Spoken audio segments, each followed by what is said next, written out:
So we just have to be smart about it,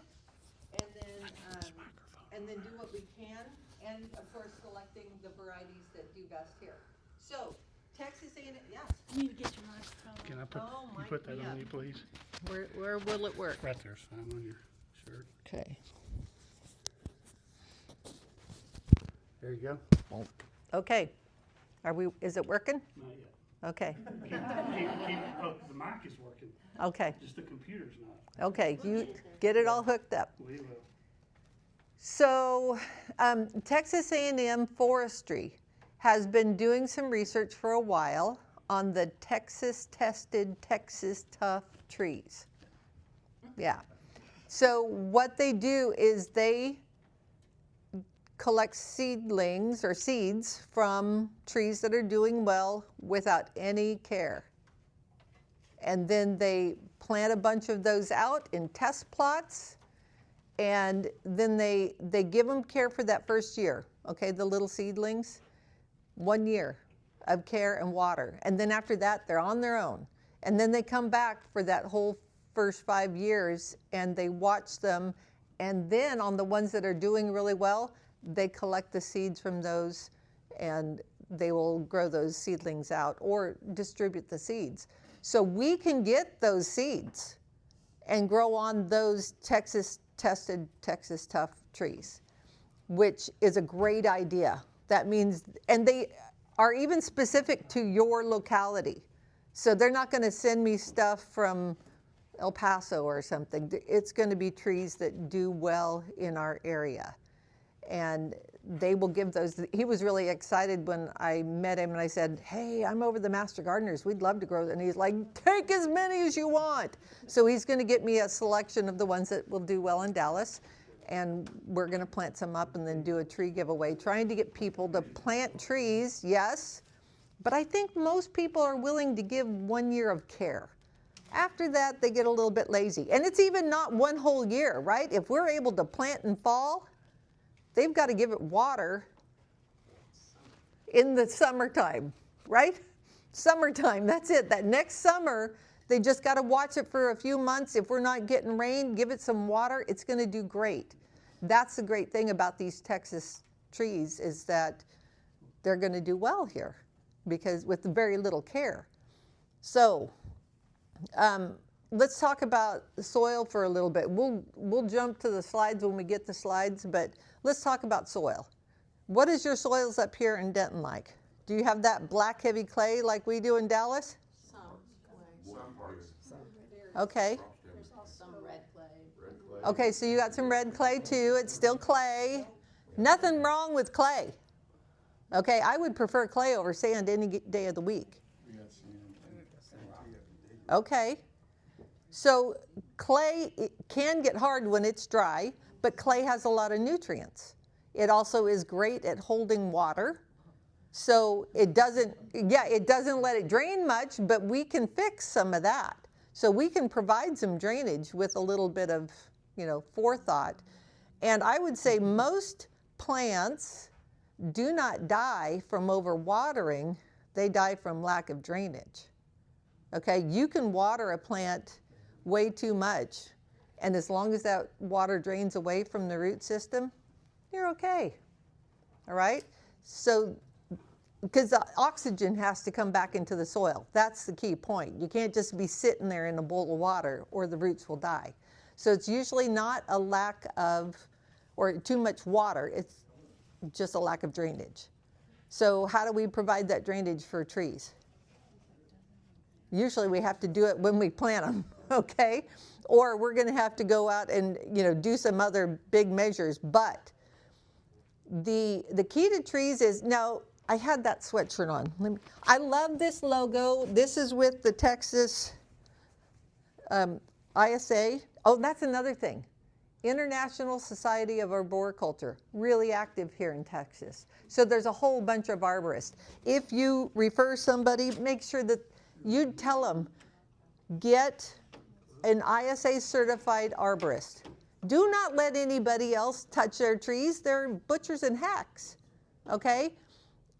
If they're trained through ISA, they're much more likely to know what they're doing. So Look at the roots though on this. We used to think, matter of fact, years ago, they used to tell us that the roots would reflect the size of the and shape of the canopy. That is a lie. Okay? Forget that whole idea. It's not true. What we have found out is that tree roots, and this, I came from Arizona, this is even more serious there. Roots will grow where you water them. Okay, here we get a bunch of rain. And so that gets the soil soft enough that those little tiny root hairs can penetrate the soil and spread out. Roots are looking for water and nutrients. Okay, so they are going to continually grow in search of those items. Oh, look at you! Do I have a clicker? That's what we're trying to do. Okay, we're almost there, guys. So roots are constantly looking for water and nutrients. 50% of your feeder roots are in the top 6 inches. 50%. So think about that when it comes to construction or digging or parking heavy vehicles. How much damage can you do to that root system? You're going to be compacting it really bad on the feeder roots. Now, 80% of your feeder roots are in the top 18 inches. So that top 18 inches is where we're going to focus when we are irrigating. If we lose, you're there. Go back, there we go. Ha ha. Left and right. I can do that. Good, there we go. Thank you. Okay, so we are going to go. No, I sent you about 3 of them though, right? So we'll take a break when we run out of this one. So I partnered with Dallas County Forestry, I think, and then they help with Parks and Rec, and they do this community forester training, and it's just for average people. So some of this you guys might already know, so we'll go through it really quick, or we'll just skip that slide altogether. But we had to start from the very basics with them. We already know the micronutrients and the macronutrients, right? But what happens now, Denton soils, are you high pH or low pH? What are you in your clay soils? What's your pH? Primarily high. About how high? 7, 7.5. That's not high, Well, okay. Then. okay? It's higher than what the rain. 7 is perfect. 7 is neutral, okay? 7.5 to 8. Yeah. More likely. Okay, so I've seen soils in Dallas that are even 8, 8.5. And our water is also that high, okay? Very alkaline, which that alkalinity is key to tying up nutrients. So fertilization becomes even more important, and certain trees are more sensitive than others, okay? If you are trying to, well, we'll get to that too. But most of what trees need is which nutrient? Green growth? Nitrogen, okay? Nitrogen is the most necessary for growth.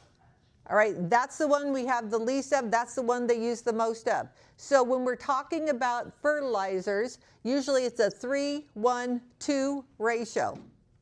Oftentimes our soils will have enough of the P and the K, but they never will have enough nitrogen.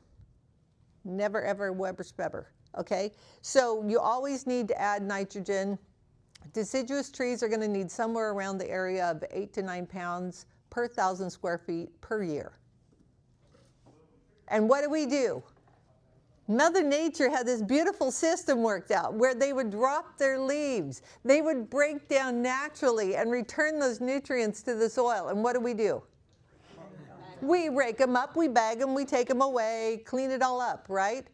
And even there's another practice that isn't embraced enough here is the tree circles, okay? So now sometimes they do a tree circle about that big, and then they volcano mulch. If you find people that are volcano mulching, just go talk to them and say, get that away from the tree trunk. Okay, that's not good for tree trunks. It rots them. So we've got to get them to donut mulch, all right? You leave a hole around the tree trunk and they can go as thick as they want on the outside, but don't be piling that mulch against the tree trunks.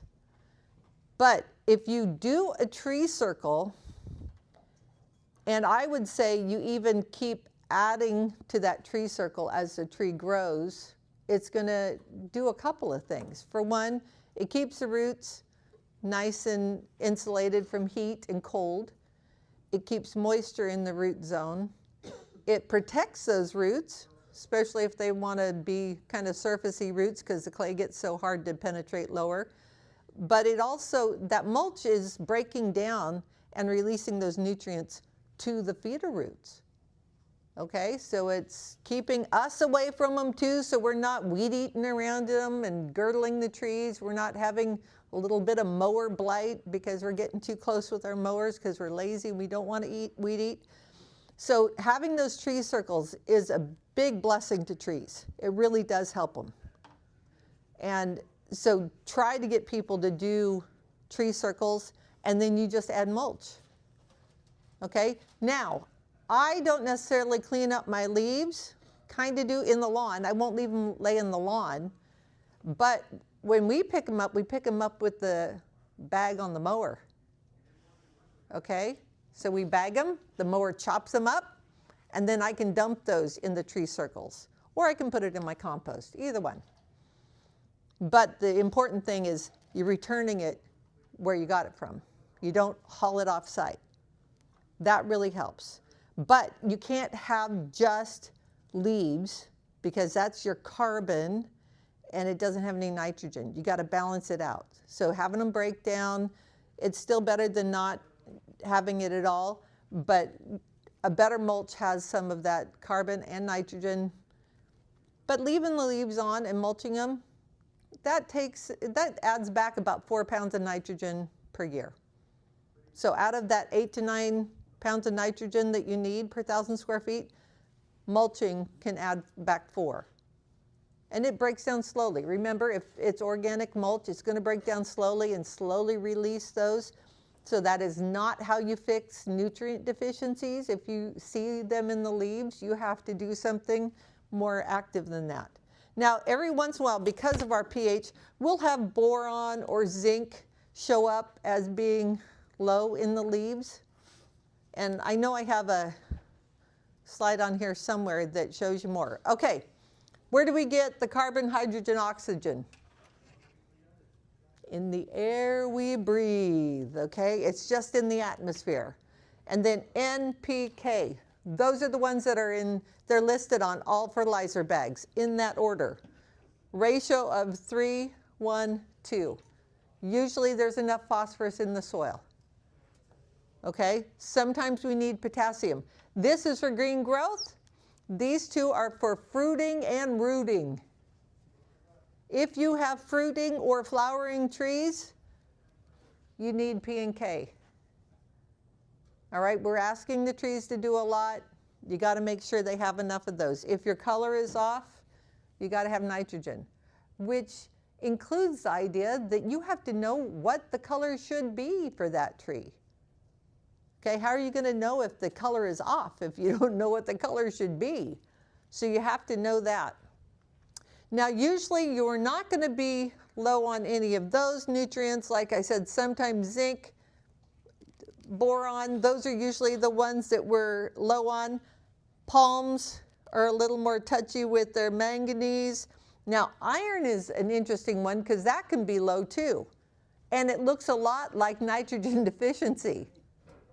Okay, so if you know that there's plenty of nitrogen, you might need to give it some iron. And what is the tricky thing about giving iron as a plant supplement? There's a word.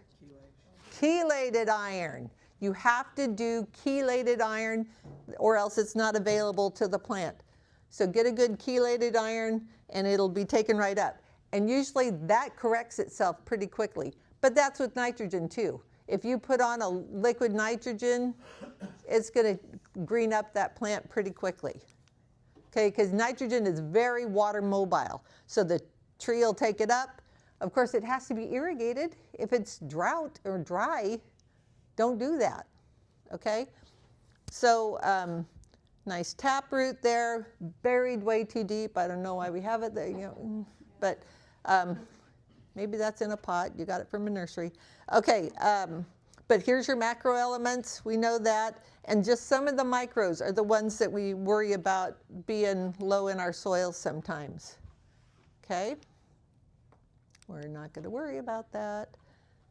Yeah. So this is just talking about the ones that are in the atmosphere, and that's why we don't need to add those.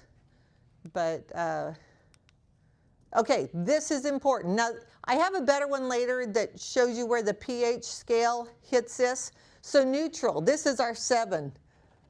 That's why it's neutral. We all would love to have soil in that range because everything's available.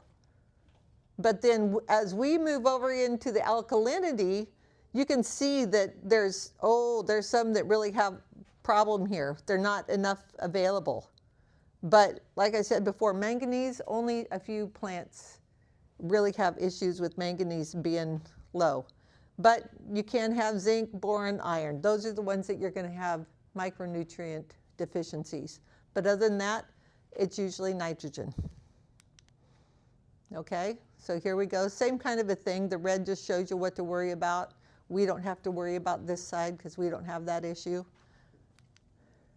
Okay, look at that. Okay, what's this telling me? We got green veins, yellow everywhere else. Yeah, so now this is a good slide. I like this one just because usually when you are determining what the issue is, well, let's back up a bit. All fertilizers go on in the form of a salt. Fertilizers are salts. And so if you are going to apply a fertilizer, you need to make sure that the plant is well irrigated, which you can do before, and then depending on the form that you're putting on, you might need to water them in to get them active and going into the soil. Now remember, I just said nitrogen is very water transportable. So if you water too much or you put it on before we get 4 inches of rain, guess what? You just washed it right past the roots. So it only needs a little bit of water, but you get it down into the soil. Some of these are better if you put them on and then you put mulch over them, because then the roots are going to be there and be able to get to them. They don't move as well in the water, so incorporating them into the soil is better. But if you put on a fertilizer and there wasn't enough water, you'll usually get tip burning and edges of your newest leaves, usually first. Okay, they're young, they're tender, you've just scorched them because there's not enough water. So that is a classic sign to look for. I mean, there's other things that can cause it, but that's really typical. Usually the tip first, and then you'll start getting burning. And now this, they caught it early. So that's really good. But usually it'll be either totally brown, you'll start getting that edge, and then it browns inward. And it won't be on just one leaves or just one side of the plant. It'll be on the newer ones. Okay, so there's some good guides for how to look for different things that are low. Let's focus on the ones that we have issues with. So light green leaves, or they can be yellow, shrivelly, or yellow, or really small too. Nitrogen, you'll get smaller leaves if you're low on that. Manganese, of course, you can get some yellow spots. Sometimes you'll get these holes in between the veins. Usually we don't have to worry about that. So iron, yellow or even white new leaves. Okay, and they'll have green veins on that.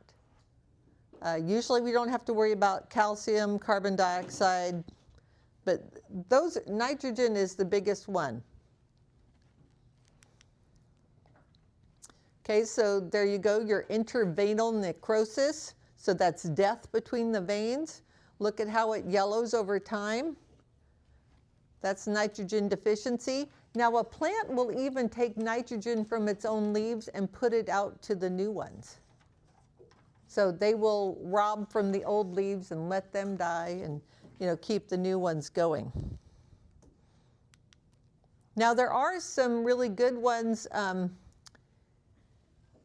So nitrogen deficiency will be seen on the older leaves because they're stealing from Peter to pay Paul.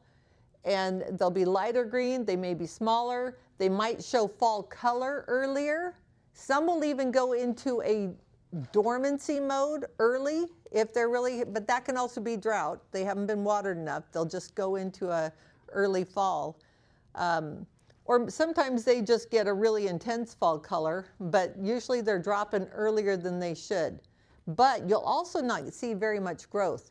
On trees that are actively growing, you should be able to go up and see the new growth every single year. There will be a difference in the color of the branches.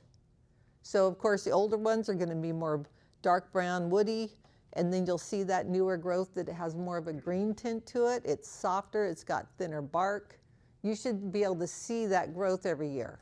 And what we're hoping for is that you're getting a few inches of growth every year. That's normal. If we're not getting growth, there's something wrong. Either it's not getting enough water, it's not getting enough nutrients. Either one of those can stop the growth processes from happening. Matter of fact, if you have all of the nutrients except one that's essential, it'll stop growth. The plant is going to struggle. So it's just like us. I mean, we need certain things to grow and keep living. And if even one of those is missing, we're going to struggle. So the same thing with plants. So that is not iron deficiency. Nope, that's Because nitrogen. because it's on more mature leaves. And well, and also because you have the green veins and the yellowing in between. I would always, that was iron as well. it can, but I would always go nitrogen first, Okay. assume nitrogen first, and then you go to an iron if the nitrogen doesn't clear it up. Okay. Because nitrogen by far is way more widespread and we use a lot more of it, the plants need more of it than iron.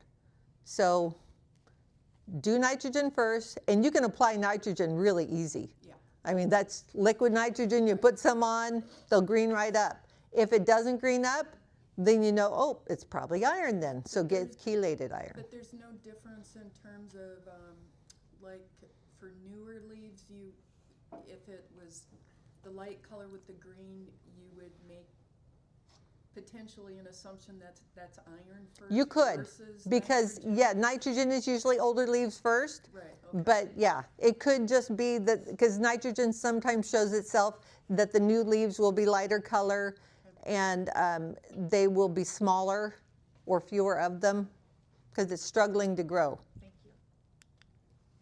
Oh, okay, so phosphorus deficiency, like I said, we rarely see that. We usually have plenty of phosphorus in our soils and it's available. So we have plenty of phosphorus, but occasionally you will see something like that. The bronze or purple color, that's your key to phosphorus. Bronze or purple coloring. And it really will be. You'll be able to see that really easy. Okay, so potassium deficiency, older leaves again. And remember, potassium, we do have some deficiency sometimes, not very often though. It's usually just nitrogen, but you can see it sometimes again on the older leaves. You'll get some of this, see how it's dark green on the veins, but then you get that yellowing in between, and then it starts to scorch too. So you're getting that death, that necrosis. And that can be either on the edges like this, or it can be in between those veins too. Sometimes they crinkle, sometimes they roll up. Okay, calcium, we usually don't have a calcium deficiency or magnesium. And magnesium, you will see this on palms. Keep that in mind. If people have palms, palms need more magnesium and they tend to be sensitive about it. Okay, sulfur, we usually don't have a problem with that. They have enough for everything. But yeah, there's your iron. See how it's more white too? but you really do, you have to. And of course, if it's a large area, soil test. Our soil tests are such a great starting point. And I always try to get homeowners, rather than just throwing fertilizer at it and just guessing, to try to get that soil test done so you really know. And the results are really good. You know, don't be cheap though. I think it's like $85 to get the one that really tells you everything. It'll tell you if there's too much salt and what your pH is and what your organic matter is and then all the nutrients. And it will tell you recommendations. So when they take a soil sample, how do we take a soil sample?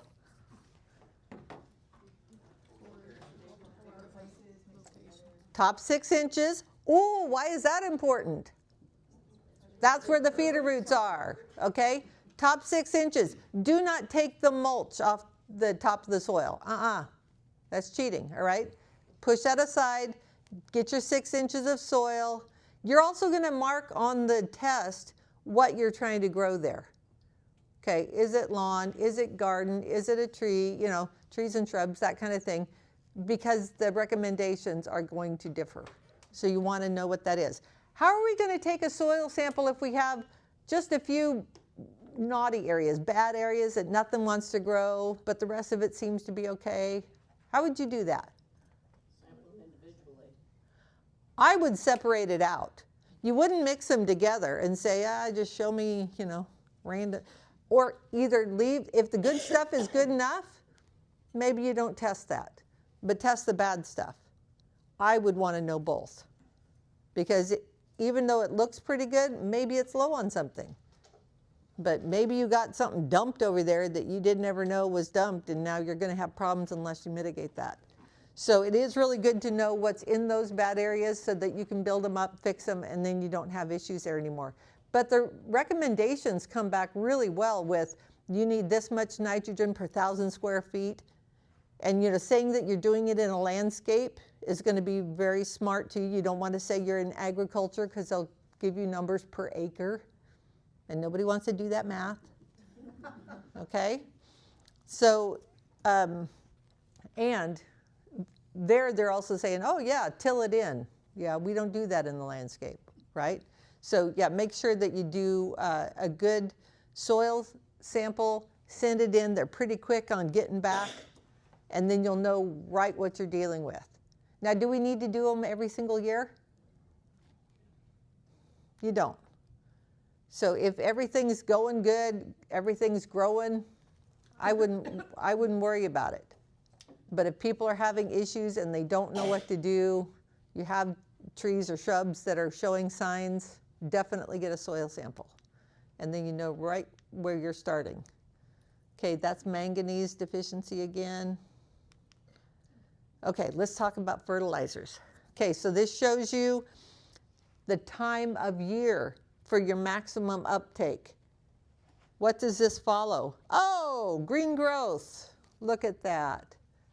Drops off. Now, the interesting thing is, these don't ever, the K and the P, remember I said that's for roots?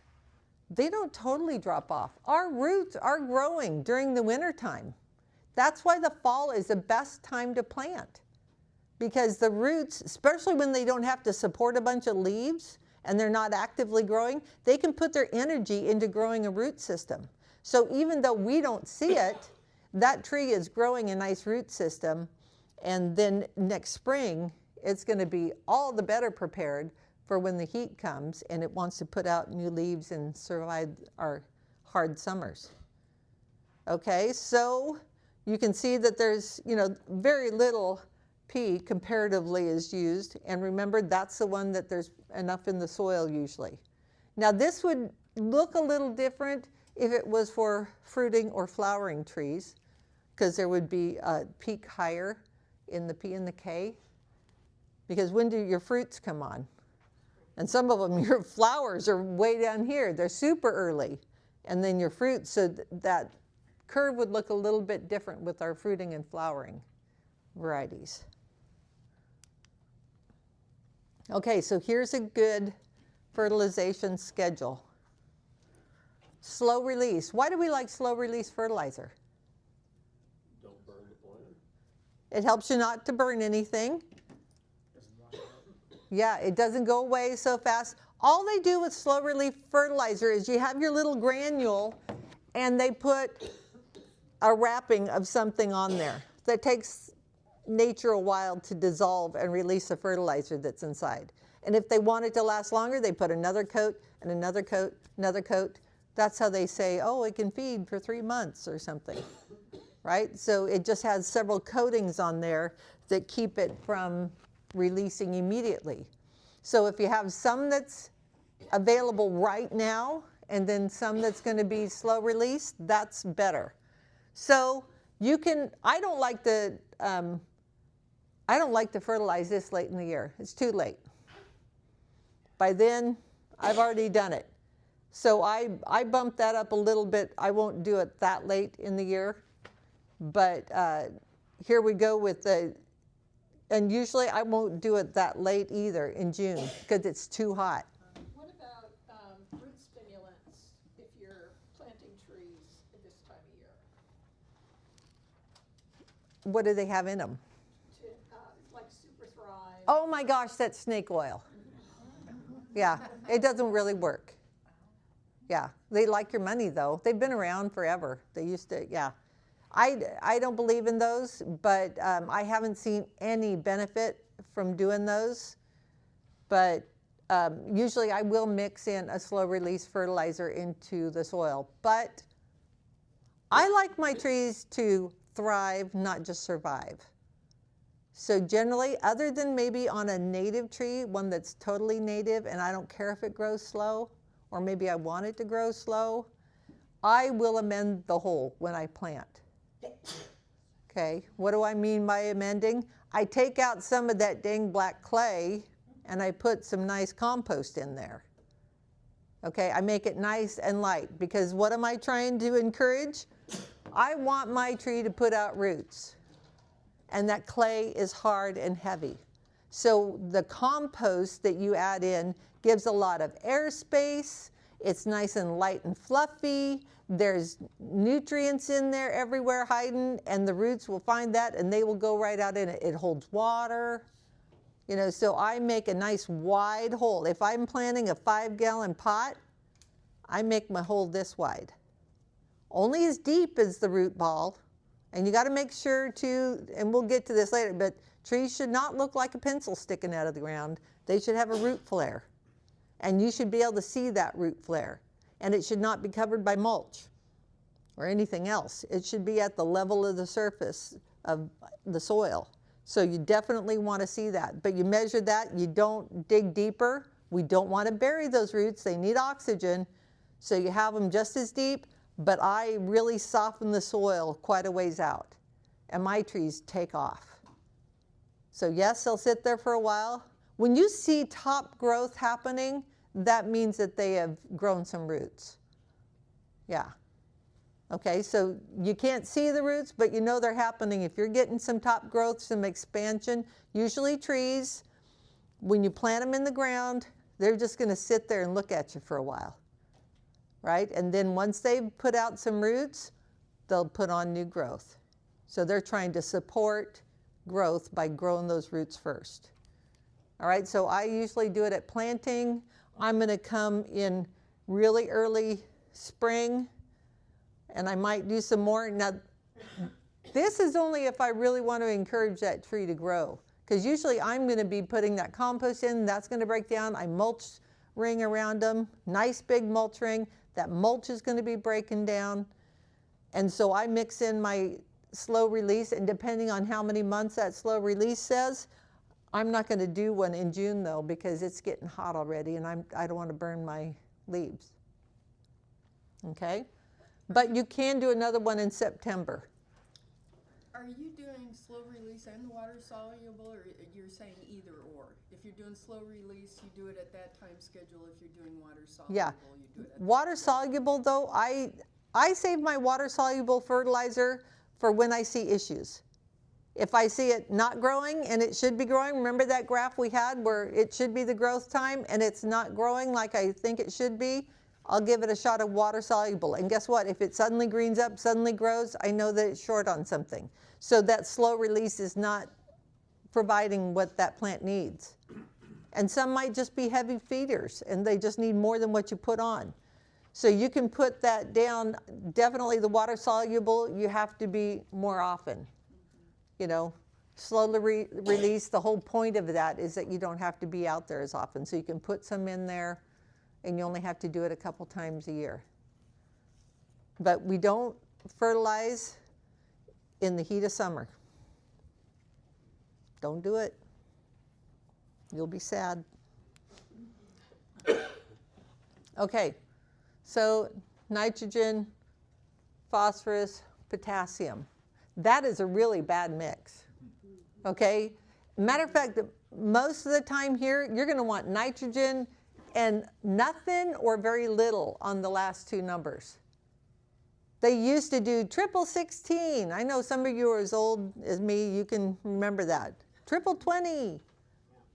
And we just found that we were throwing so much of the P and the K into the ground, and then we're polluting our waterways and everything else. We were just getting to really high levels of that because we were throwing it all the time. Don't do it. Okay, so most of what we need is nitrogen. So high first number and little numbers after that. Oh, and what does this tell us? What do these numbers actually mean? If this was a 100-pound bag, see, I just made the math easy for you. If this was a 100-pound bag, what does that tell me? How much nitrogen do I actually have? 5 pounds out of 100. Okay, so if this is a 20-pound bag, what do I have? 1 pound in that whole 20-pound bag of nitrogen. Okay? Now your 10 and your 15, there's some math that has to be done. We're not going to worry about that right now because you have to multiply by a factor and everything because it's P2O5. But these are the same way. It's 10%, 15%.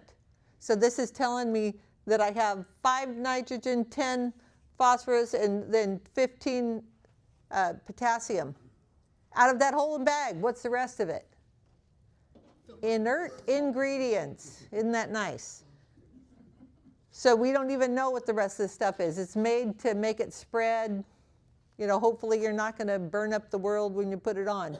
But so this number should be a lot higher. Those should be lower. But you're not getting 20 pounds of fertilizer when you buy a 20-pound bag.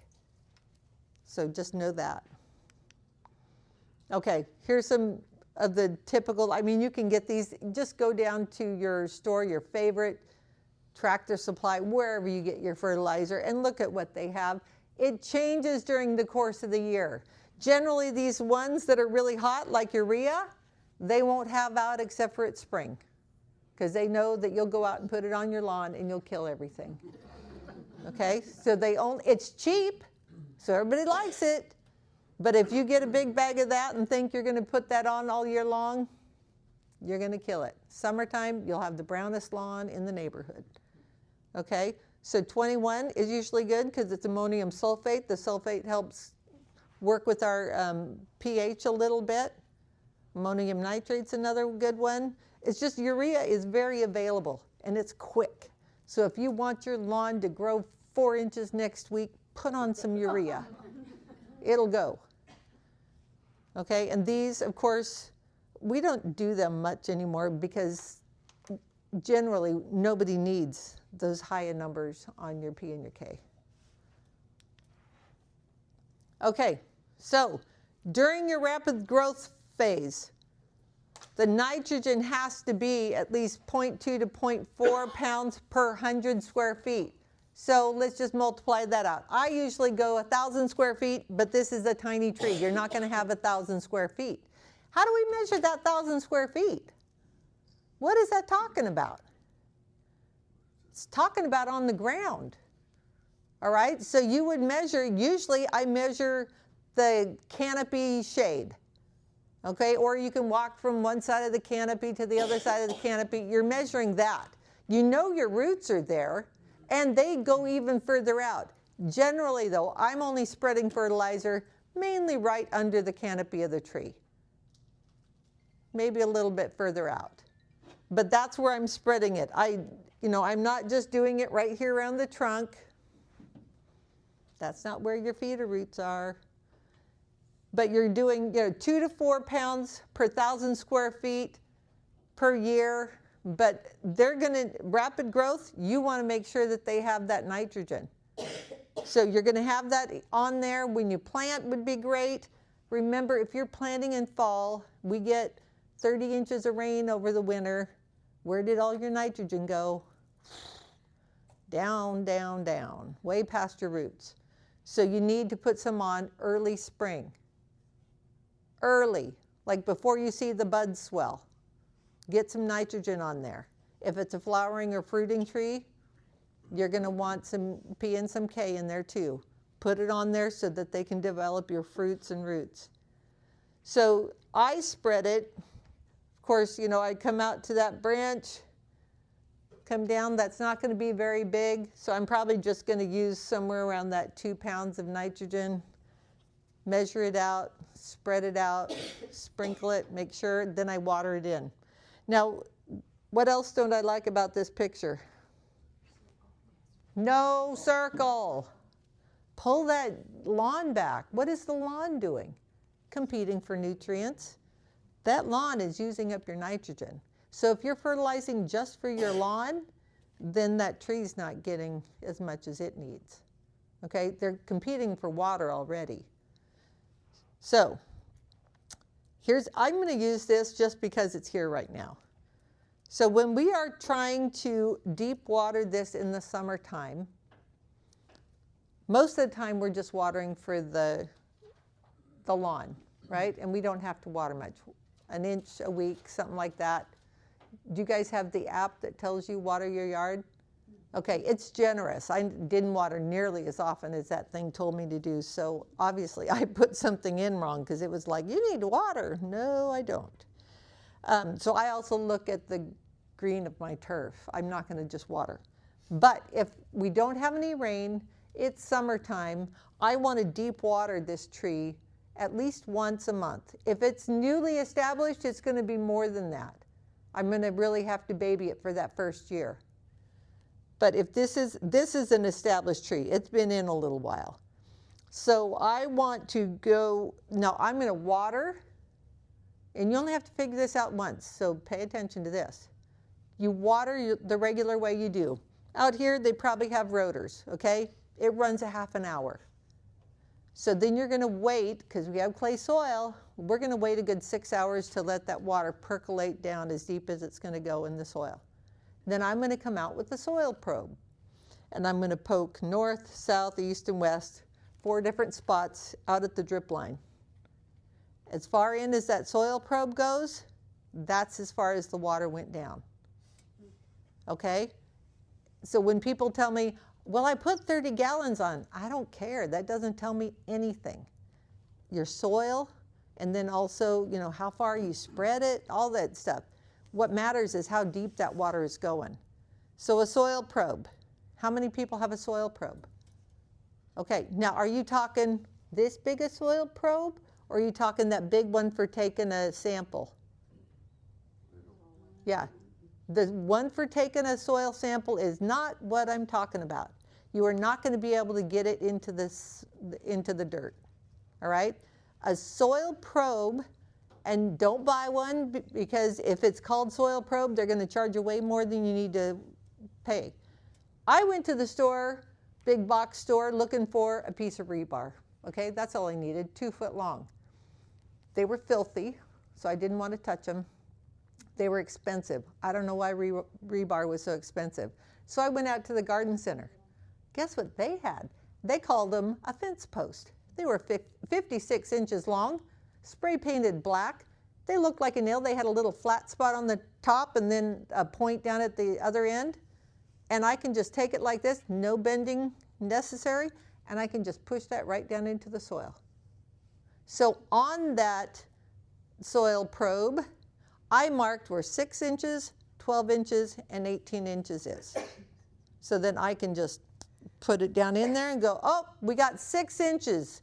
That 30-minute watering got 6 inches down. So what do I need to do for my once a month deep watering for that tree? What's my goal? 18 inches, right? Feeder roots are in the top 18 inches. 6 is bare minimum. You're getting half of the roots, but if you are not watering deeper than that, your tree's not going to be able to put down roots deeper than that. So we want those deeper roots because they're going to have more nutrients and more water availability if they have a really good root system. And they're not going to blow out of the ground when a big wind comes. So 18 inches once a month. So we've already figured out that 30-minute watering got 6 inches down. So what are we going to do? Either cycle soak, or we're just going to once a month go out there and turn that thing on and let it run. Now our clay soils are not going to like too much water too fast. So we have to do it slowly. That's why I said cycle soak might be the way to go. But we're going to have to put it on for like an hour and a half to get that down.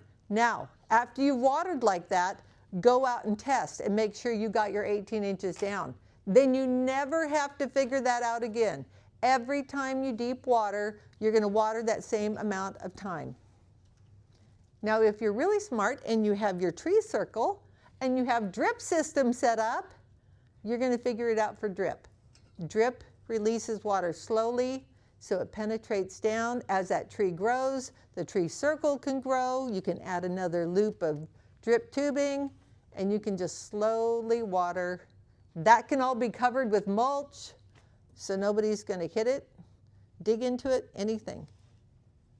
But you can, either way. Now with drip, remember, they put out very low amount of water over an extended period of time. So it might be 2 gallons per hour. So you might have to run it for a couple of hours. That's okay. You're doing it once a month. It's putting the moisture right where you need it. It's going to deep water that tree. Your trees are going to be so much happier and healthier and stronger with a nice, well-moistened root system. Now, native oaks, they don't like being wet. Okay, so don't plant under native oaks. But how many people have something under their oaks? They do. And they're going, oh, my lawn won't grow under the oaks. Great, pull it out, right?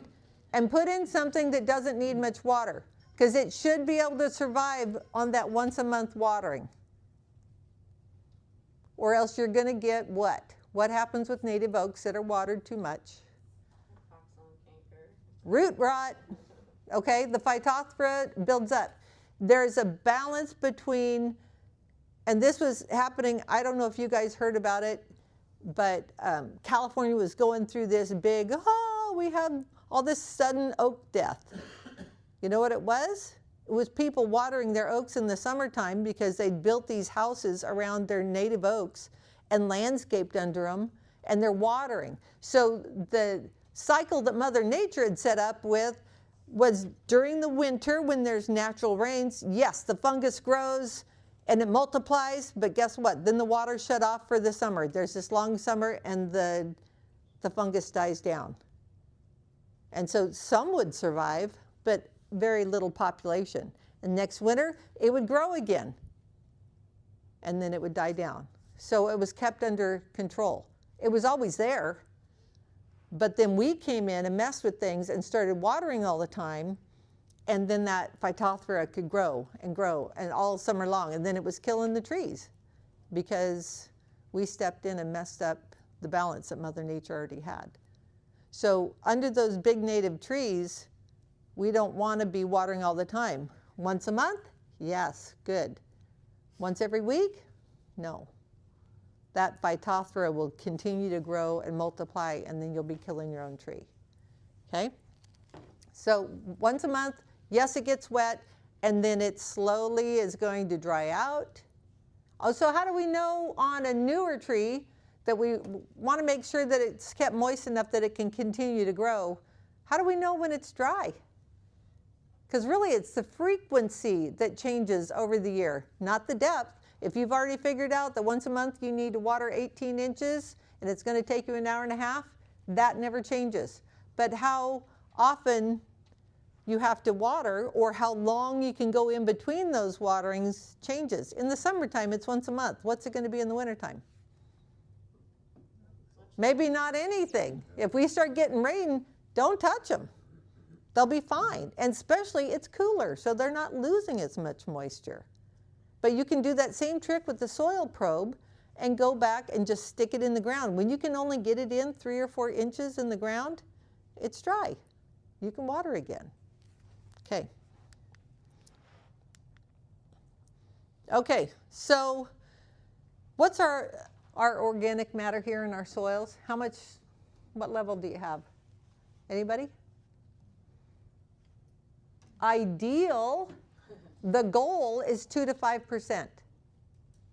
But organic matter dissolves all the time. It breaks down. That's what it's supposed to do. So if we aren't adding it all the time or allowing the leaves to break down and stuff, we're not going to have that organic matter. So you can see that if you're adding nitrogen, you have to add a lot more if you don't have organic matter in the soil, or you're adding mulch or compost or something. You have to add it. And it also is, the maintenance level, of course, there's some trees that are needier than others, okay? The more natural or naturalized trees that you choose, the less needy they are. What would be a high need tree that you can think of? Anybody do fruit trees? Yeah. They're needy. Okay, peaches and nectarines probably the most.